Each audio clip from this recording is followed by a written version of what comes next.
Let's turn to Exodus chapter 3.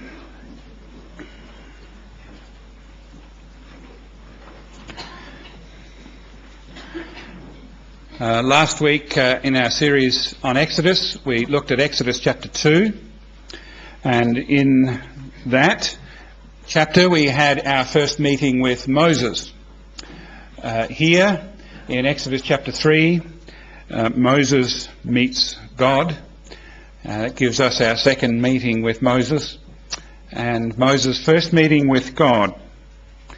And the main point of what we'll be saying today through the various avenues that we'll try to open up this passage is this, that when God calls, he enables. And the enabling is related to who God is. When God calls, he enables, and his enabling is related to who he is.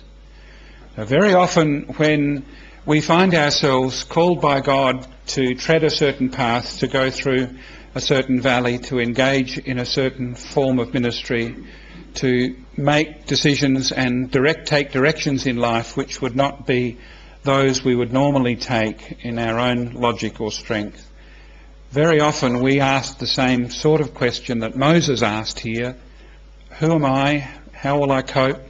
What will happen to us? What will become of us? And God's response to Moses is, who am I? The question has never been, who are you? The question is, says God, who am I? So when God calls, he enables, and that enabling is related and the expression of who God is in himself. So in the beginning of chapter 3, we find Moses in Midian. And we come, as we said, to meet Moses for a second time. We've met him in chapter 2. In chapter 2, we've heard a little bit about his birth, his salvation from the river Nile, in the little ark boat that was built for him, and his upbringing in Egypt, and the fact that, according to Stephen in Acts chapter 7, when he was approximately 40 years old, he decided that it lay within his own power because of his own personal physical strength and also because of his own position in one of Pharaoh's daughter's households, that he could deliver his people from the bondage of Egypt. And that all ended in tears, as we've seen. He murdered a man, and then he ran away into the wilderness. And in Midian, he spent all of the rest of the years until this calling in chapter 3. Approximately 40 years now have passed, and the Moses that we meet here is a different Moses. He's not just older and not necessarily wiser, we'll come to that, but he is a man who shows all the signs of having had a midlife crisis of enormous proportions. He's come to the end of his own resources. He's had a huge moral crisis, and for those years since in the desert, he seems to have lost all of his energy and his confidence because of that failure. And that leads to a place where Moses is somewhat despondent. There's a certain torpor about Moses, a certain inertia about him. And when we come to see his response to God's call, there is a loss of confidence in God. As we saw, because of his birth to a Levite family and a godly woman who had brought him up, his mother, that the stories of Abraham and Isaac, the promises of the covenant, that was known to him. And when he enacted that self-initiating attempt to bring God's people out of bondage, Stephen tells us in Acts chapter 7 that he actually thought that by doing that he was going to fulfill the promises of God. So at some point in his life, misguided though it was, Moses knew that there was a deliverance that God had promised, and he thought that he was the one through whom it would come. But when you meet Moses now, he seems to have lost confidence. Now, I'm not talking about confidence in himself. He needed to lose that. We all need to lose confidence in ourselves. And perhaps the sooner it happens in life, the better. But he has lost confidence in God to keep his promises. And that sort of inertia, that torpor, that loss of confidence, that sort of spiritual dullness, we find reiterated throughout chapter 3 and emphasised even more into chapter 4, where on 2 occasions we read of the Lord's anger burning against Moses, essentially because of his unbelief. Yet Moses was the answer to a question that's implied at the end of chapter 2. Now, it came about in the course of those many days that the king of Egypt died. That's the Pharaoh of the oppression we spoke about, and now the Pharaoh of the Exodus would be taking his place. And the sons of Israel sighed because of their bondage, and they cried out, and their cry for help because of their bondage rose up to God. So God heard their groaning. God remembered his covenant with Abraham, Isaac and Jacob. God saw the sons of Israel. God knew them. Literally it is, knew them, or took notice of them. Now the question is, how would he remember? How would he take notice? How would he show that he knows these people? And the way the narrative is structured is, the answer to that question is Moses. Moses is God's answer to the fact that he remembers his people, but the Moses we meet is entirely unfitted for the task. He's an elderly man who perhaps for 40 years or so in the rear end of the desert has come to a point of deep spiritual doubt, depression perhaps we could say. And yet it is Moses whom the Lord has anointed and appointed to be his deliverer. We know, of course, how the story unfolds. The Lord appears. This is what the theologians call a theophany. That is, an appearing of God. It's not an appearing of God in an incarnate form as he appears in the incarnate Jesus Christ, but his glory is seen, his personal attributes are manifest in this burning bush and all that it symbolises about his action and his holiness and his purity. It's what they call a theophany. And Moses is sort of roused, it seems, in the text, out of his despondency. He's gone following the sheep, it says, to the far side of the wilderness. He comes to this place, and there are elements in the text that suggest it might not be a place he's very familiar with. And in that inertia and despondency, he sees something which he's never seen before. And he turns aside to look. And God sees him turning aside to look and says, I've got your attention, Moses. That's what I meant to do by giving you this theophanic vision. I meant to get your attention. But the point is not in the sign of the burning bush. That's just sort of woken up a sleepy man. The point is in what is said by the God who speaks from the burning bush.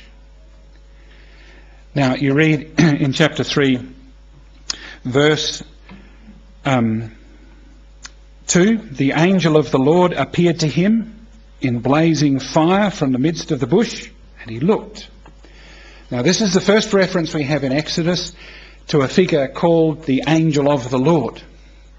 And as this account unfolds and other accounts unfold throughout Exodus, there's a very close, inseparable identification between the angel of the Lord and the Lord himself. And that's led some commentators to say this is a manifestation of the fact that the eternal Son of God has always had his office as mediator, as the one who is a representative before God of man. And in his office as mediator, he is sort of designated as the angel of the Lord in the Old Testament. Whether you agree with that or not, it seemed to me to be a prefigurement of the fact that in the New Testament we read there is the Word of God the Father, the eternal Son, who is one with the Father, yet in some sense distinguished from the Father. And so here the angel of the Lord and the Lord are one in the same, yet different. And the angel of the Lord appears and speaks from the midst of the burning bush, and as he speaks, the Lord speaks from the midst of the burning bush. And Moses hears the Lord speak to him. One of the first things he says is, Moses, take off your sandals, because this is holy ground. And that alerts us to one of the great themes that comes throughout the Old Testament and into the New, and that is that it is God who makes things holy. It is not we who make ourselves holy. So it's God's presence which makes the ground holy. It's not the fact that there's something special about the ground which renders it holy. So a little later in Exodus, it's God's presence in the midst of the camp of Israel that makes the whole of the camp of Israel holy to the Lord. See, what makes any congregation holy to the Lord? Is it because all of us are inherently more precious and perfect than anyone else? And the answer is no. Unless you think you are, then we've got deep problems. We are not holy because we are more holy than anyone else. We are holy because God has made us holy by his presence. So God makes his people, his temple, his tabernacle, the instruments of worship in his tabernacle and temple, his priests, his servants, his prophets, his people. He makes them holy by virtue of his own presence. And this ground now is holy because the Lord is present, and Moses needs to recognise that when the Lord is present, things are changed, and he can't walk on this ground simply as he's been walking on the rest of the ground round about. And when God speaks, the Holy One says something remarkably significant to Moses. Verse 6. I am the God of your father, the God of Abraham, the God of Isaac, and the God of Jacob. And Moses hid his face, for he was afraid to look at God. Now, elsewhere in chapter 3 and also in chapter 4, there's an emphasis on the fact that the God who's speaking to Moses is the same God who is the God of Abraham, Isaac, and Jacob, the God of Moses' fathers. But at the beginning of verse 6, there's a singular. I am the God of your father, and also the God of Abraham and Isaac and Jacob. So Moses is connected. Moses is speaking to a God, or this God is speaking to Moses, and that same God was the one who was with Moses' father. And by implication with Moses' mother, Jochebed, who hid him in the ark salvation boat in the reeds on the Nile. God, therefore, has been with his people for 400 odd years in Egypt. Even though they've not recognised that he's been with them, and even though they themselves have sunk to a sort of very low level of remembrance, because they have to be given some instruction about the name after 430 years. It's a sign that God's been with them all the way through. I'm the God, not just of those ancestors way, way back, Moses, but I'm the God of your own father. Therefore I'm your God. And I'm the God of your grandfather and your great-grandfather. And I'm the God of all of your fathers all the way back to Abraham. That's the family you belong to. And this is the family for whom I take responsibility, is the implication. And Moses, rightly, properly, falls on his face. Now you see that reaction time and time again when God comes to us. Just think of Isaiah in the temple. Woe is me, I am undone. Think of Peter in the bottom of the boat at Jesus' feet. Depart from me. Think of John the Apostle in the book of the Revelation, falling at Christ's feet as a dead man. Think of times in your experience where there's been such an overwhelming revelation of the person of God to you personally that your mouth has been stopped and you've just been stretched out on the floor in front of him because you couldn't move. That's the way it is when God comes. But when Moses hears what God wants him to do, there's a different response that starts to come in Moses' heart. Moses, therefore, meets God in Midian in the wilderness, and there God commissions Moses for a task. The task is straightforward. It's spelled out for us in chapter 3, verse 10. Therefore, come now, I'll send you to Pharaoh, so that you may bring my people, the sons of Israel, out of Egypt. That's all. Simple as that. I don't think that we could ever begin to imagine the impossibility of what that command was and sounded like in Moses' ears. Like, if we were to use a comparison, any comparison today would fall short of the mark, because if we were to say and use any political leader's name, we would still not be in the same ballpark, because none of the political leaders today, consciously at least, think of themselves as an incarnate God, which Pharaoh believed himself to be. It's like going to the God of the universe in flesh, in the person of Pharaoh, as the ancient world understood him to be, and saying, just let that group of slaves go. Just do it. It's utterly impossible. It's as impossible as the Lord saying, just go to the uttermost parts of the earth, to all the nations which lie in the power of the evil one, and just bring out my people from amongst them. Just go and do it. The commission that the Lord gives to his people at the end of Matthew, going into all the world, preaching the gospel, teaching them to observe, and lo, I am with you always. It is the same degree of impossibility. Because it's not just a physical figure that Moses had to face. He's a spiritual embodiment of a whole system of wickedness. And the Lord's people had to be delivered not just from the physical hand of Pharaoh, but the spiritual arm which stood behind Pharaoh. So you think that the Lord may be asking something impossible of you, some valley through which you may have to pass, some event which you may have to face, some vocation which you may have to engage in, some change of direction, some course in your life, some ministry that you undertake at his command somewhere. You think it's impossible. I can't do it.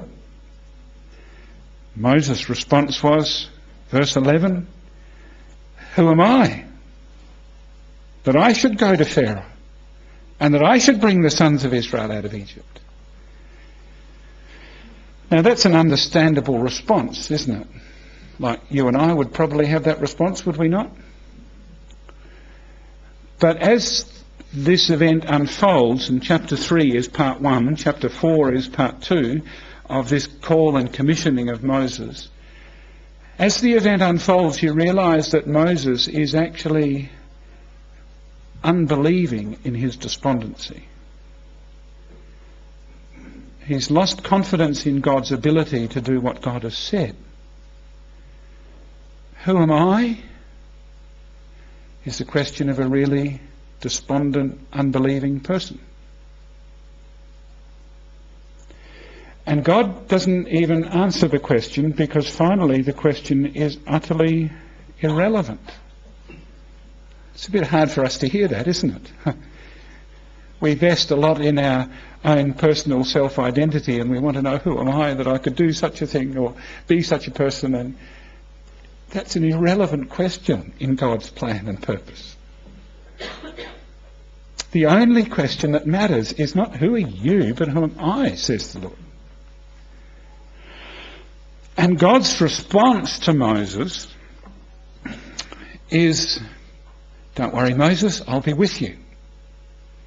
Don't worry about who you are. Don't think about whether you think you're fitted for the task. Don't think about whether you are able to do it. You know from your experience 40 years ago that you can't do it. And I'm not sending you back to Egypt to murder 10 million people instead of murdering one. Because the means by which my people are going to be brought out have nothing to do with the things that you look to in order to deliver them. The means by which my people will be brought out will be my means, not yours. So don't look at the question of who you are and what you can do. The only thing that matters is who I am and what I'm promising. And I'm promising to be with you, Moses. That's all you need to know. And the proof that I will do what I've promised, and here we need to grasp this point, I think. The proof that I will do what I've promised is not first and foremost that I will do signs and wonders in Egypt. That is so, and it happens.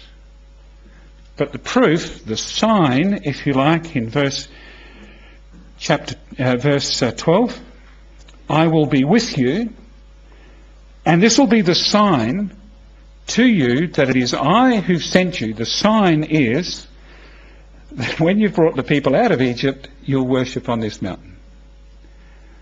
Moses says, who am I? God says, don't worry, I'll be with you. It's an irrelevant question. And the sign that I will be with you is that it will work. The sign that I will be with you is that you and all the people will end up worshipping me here. That will be the sign. So don't get too fussed about whether you see too many signs or not signs along the way as we get that statement. I don't know where that statement comes from. The proof of the pudding is in the eating. Where does that come from? But that's what's meant here. The proof of the pudding, Moses, is in the eating. You'll be here with the people that I bring out, worshipping me. That's the sign that I'm with you.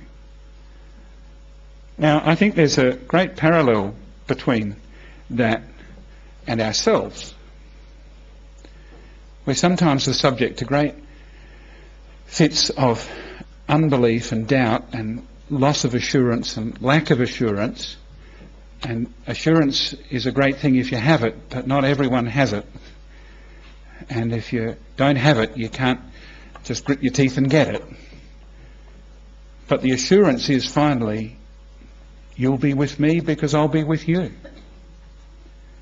The guarantee, finally, that not one of God's flock will be lost is that the shepherd is with his flock.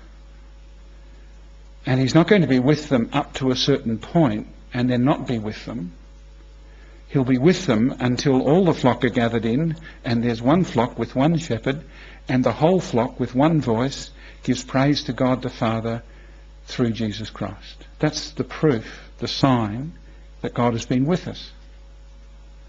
See, if you're looking for a sign that God is with you because he gives you, just let's say the sign will be that when you go to your letterbox tomorrow, it's going to be full of gold bullion. Now, that's actually a sign that he gave to the Israelites. We'll come to that at the end. Then what happens on a day when your letterbox isn't full of gold bullion? Is God still with you?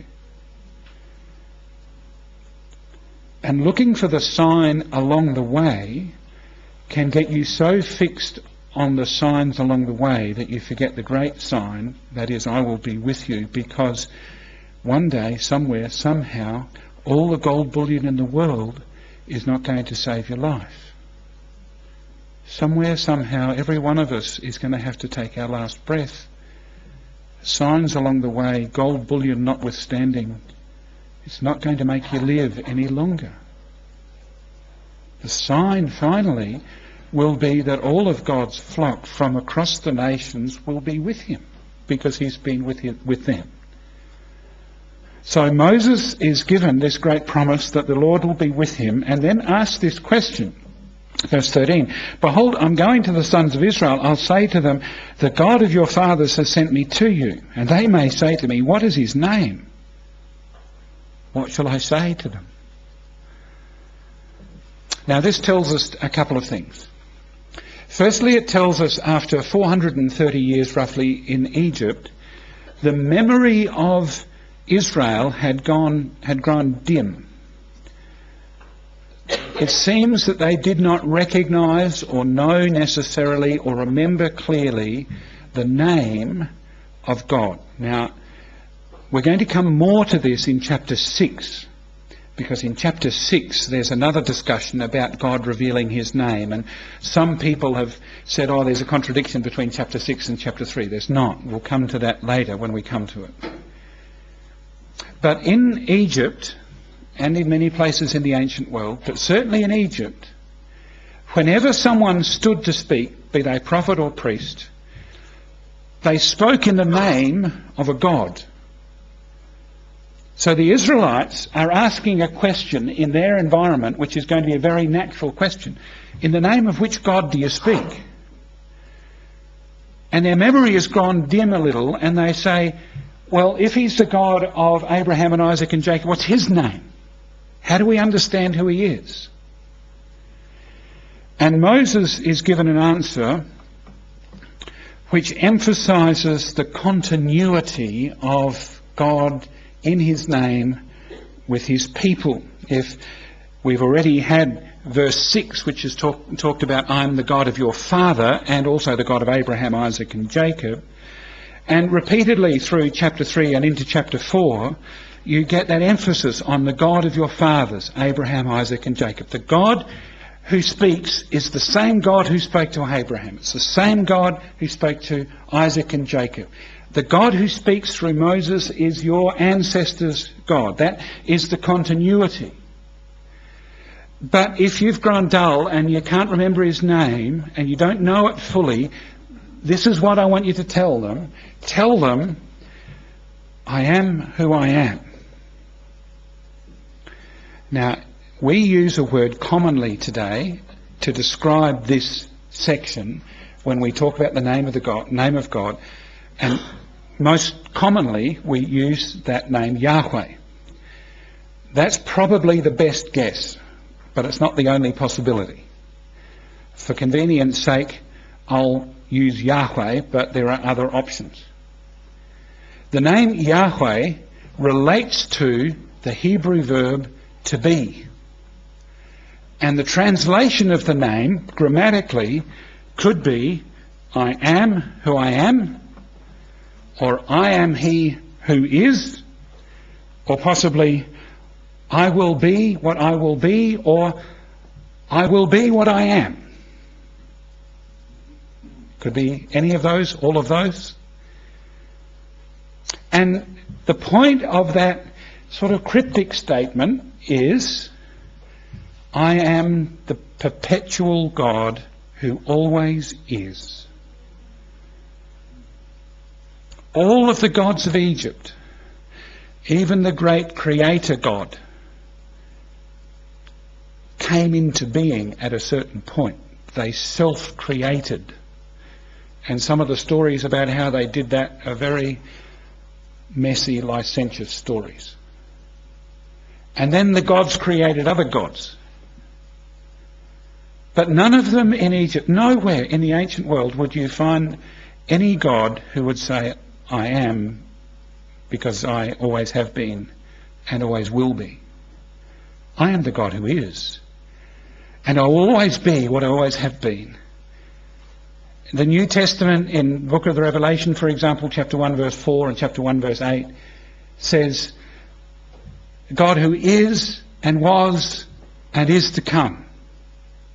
That's the sort of meaning behind this Hebrew structure of words and verbs here. It's an emphasis on the perpetuity of God, the God who is from all eternity. But in that perpetuity, in that eternity, it's the God who always is acting. As Jeffrey sometimes said, he's always ising, and he always wasing, and he always will be being. It's not just that God exists in some sort of far-off place, but the God who is to his people. The emphasis in the name is not just on his perpetuity, but on his faithfulness to his character. What I am, I am. I will never be other than what I am. I will always be what I am to you, my people. You will never find me being something other than what I am. So my name, Yahweh, as we might pronounce it, embodies that dynamic, perpetual, eternal faithfulness of God, which is why it is linked with the concept of covenant. Because the covenant that I make is dynamic and perpetual, and I'm actively and consciously and continually attending to my covenant and to the people who are held to me in covenant bonds. Now, when Moses hears that name, it is accompanied in God's declaration by three things. It's accompanied by the fact of God's presence. I will be with you. I will be with you.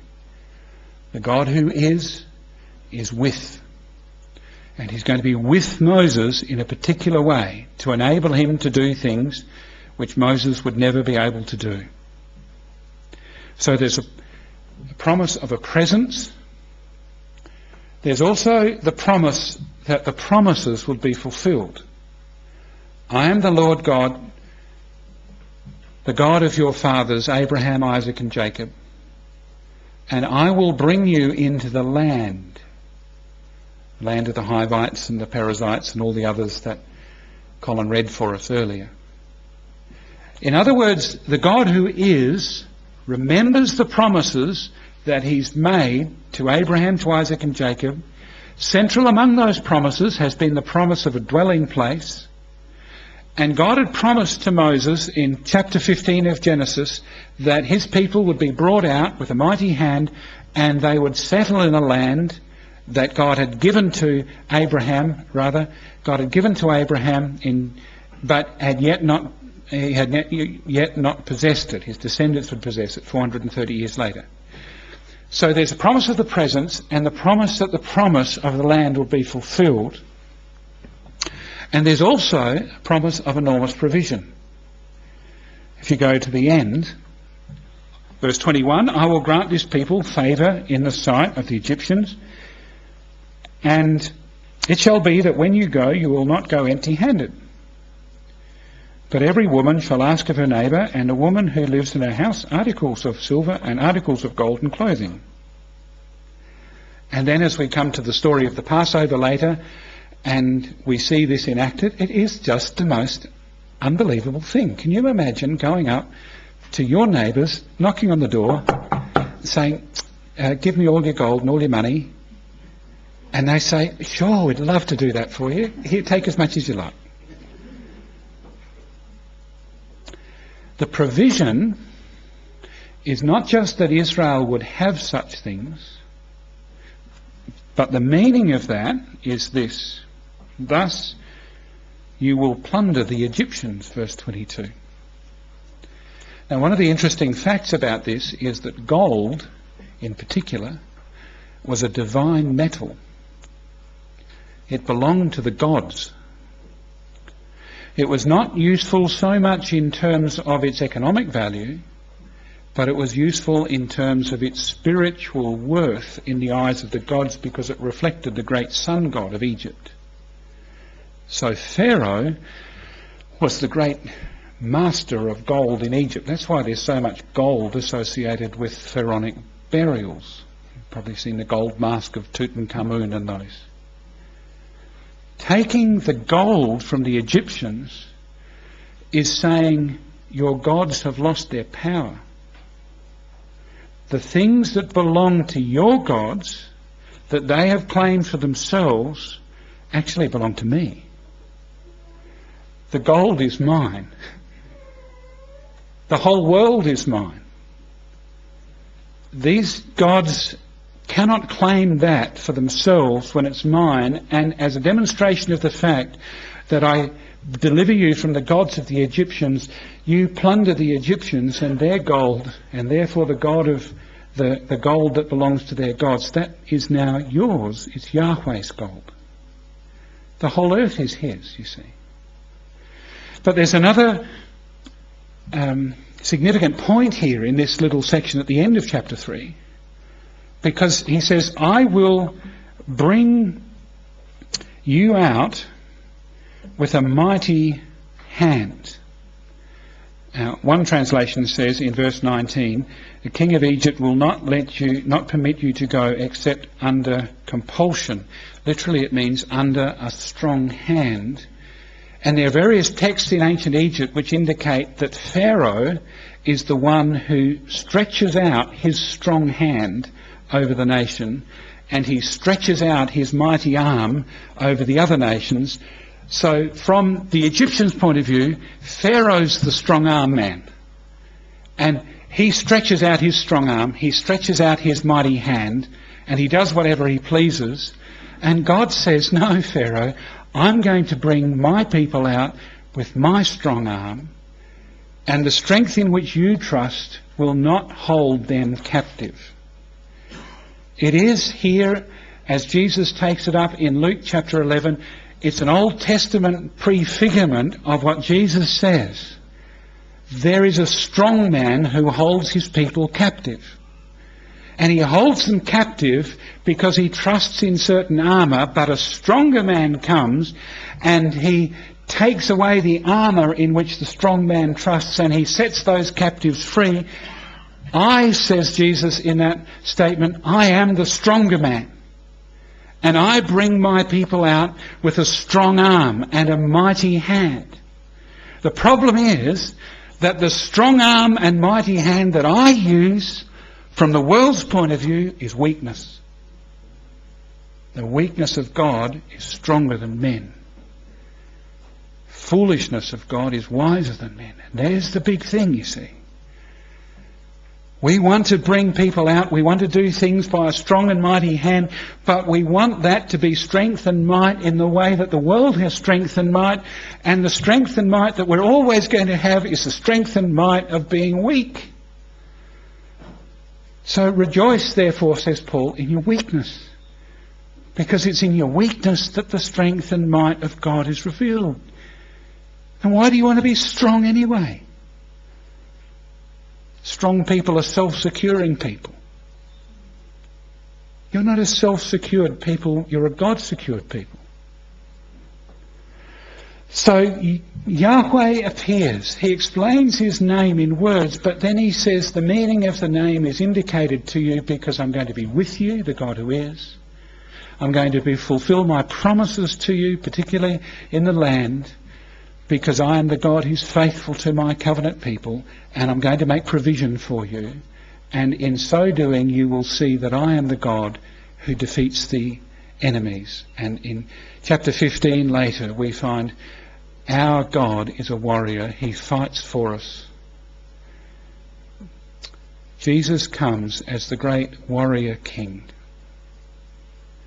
He comes to plunder the evil one of his power. But the means by which he wages war are entirely different from anything that we could ever imagine. So it is for his people. Do not despise the weakness, because in the weakness his grace is strong. Now, as we come to the end, this great name, who shall I say has sent me? Say Yahweh. Say I am has sent you, the God who is. Now we get a revelation of that name throughout the book of the Exodus. We see what that name means by what God does. And then in the New Testament, very clearly in John chapter 8, the reading we had this morning, you are not yet 50 years old. Are you greater than Abraham? The answer is yes. Before Abraham was born, says Jesus, I am. It is a very deliberate, it's not the only one, but it's a very clear one. It's a very deliberate reference back to this revelation of the name of God. And I say to you, you will see the name of God revealed no more clearly than you see it in the person of Jesus Christ. He is the living, breathing embodiment of what it means for Yahweh to be I am. And in Jesus, everything that you see in Exodus chapter 3 actually is fulfilled. He's the one in whom all the promises are guaranteed. He's the one in whom we know that God is with us. His name is Emmanuel. And when he says about that great commission at the end, lo, I am with you to the end of the age.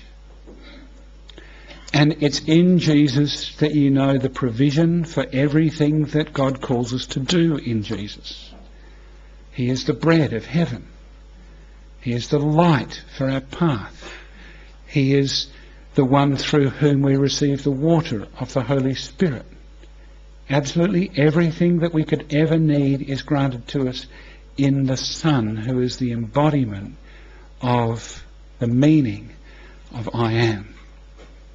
So every time we read Exodus and we read this is the action of Yahweh on behalf of his people, there's a direct parallel we'll find time and time again.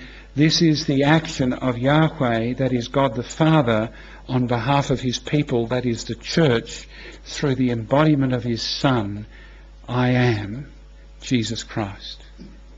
So we receive through Jesus Christ a great revelation, the greatest revelation that could ever be of the name of God. And when therefore we're tempted to despair, or to despondency, or to say, who am I, or is it too hard, or is a thing too difficult, then the only answer you could ever give is say, but we have Christ. Even better, Christ has us. And in him we have all that we need. So, beloved, let us have these things in our hearts as we go on into the week and on into the book of Exodus.